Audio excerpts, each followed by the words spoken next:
बताओ, यकीन करोगे कि इस 2 रुपए की टैबलेट की वजह से भारत के 4 करोड़ पक्षी रातों रात गायब हो गए। हम इंसानों को क्या लगा जानते हैं कि हम तो अपनी गाय और भैंस का दर्द कम कर रहे हैं, लेकिन अनजाने में हमने कुत्तों और चूहों की आबादी बढ़ा दी। 1980 तक भारत के आसमान में गिद्ध आम हुआ करते थे। ये थोड़े डरावने तो थे, मगर ये असल में कुदरत के सफाई कर्मचारी थे। जैसे ही कोई जानवर मरता, गिद्धों का झुंड मिनटों में उसे खाकर साफ कर देता था। इससे ये होता था कि बीमारियां फैलती नहीं थी।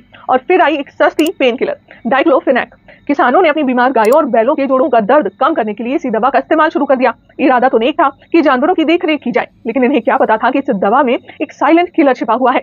देखिए, जब इन गाय भैंसों की मौत होती थी तो गिद्ध इन्हें खाने आते थे। इंसानों और जानवरों के लिए जो दवाई अमृत थी, वो इनके लिए श्राप बन गई। सिर्फ और सिर्फ थोड़ा सा डाइक्लोफिनेक गिद्धों की किडनी फेल करने के लिए काफी था। देखते ही देखते 1990 से 2007 के बीच भारत के 99% गिद्ध मर गए। आसमान खाली हो गया, वैज्ञानिक परेशान थे। पहले उन्हें लगा कि कोई वायरस आया है। सालों की रिसर्च के बाद 2004 में पता चला कि कातिल कोई वायरस नहीं बल्कि पेन किलर डाइक्लोफिनेक है।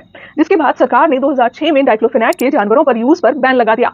लेकिन तब तक चिड़िया चुग गई थी खेत। जो आबादी 4 करोड़ की थी, वो हजारों में सिमट गई थी। जिसके बाद प्रकृति ने अपना बदला लिया। जब गिद्ध नहीं रहे तो मरे हुए जानवरों के ढेर सड़ने लगे। उस खाली जगह को भरने के लिए आए आवारा कुत्ते और चूहे। गिद्धों के पेट में एक ऐसा एसिड होता था जिससे हानिकारक बैक्टीरिया मर जाया करता था। अब क्योंकि कुत्तों और चूहों को अनलिमिटेड भोजन मिल गया था, तो उनकी आबादी अचानक से बूम कर गई। कुत्तों की संख्या 70 लाख से बढ़कर 3 करोड़ हो गई। पारसी समुदाय, जो कि अपने मृतकों को टावर ऑफ साइलेंस में गिद्धों के लिए छोड़ते थे, उनके लिए तो ये धर्म का संकट बन गया, क्योंकि डेड बॉडीज तो साफ ही नहीं हो रही थी। 2 रुपए की दवाई ने 4 करोड़ गिद्ध मार दिए और बदले में हमें दी बीमारियां। ये कहानी हमें ये सबक देती है कि प्रकृति एक दीवार की तरह है। अगर आप एक ईंट भी निकालोगे तो पूरी की पूरी दीवार आपके सर पर आकर गिरेगी।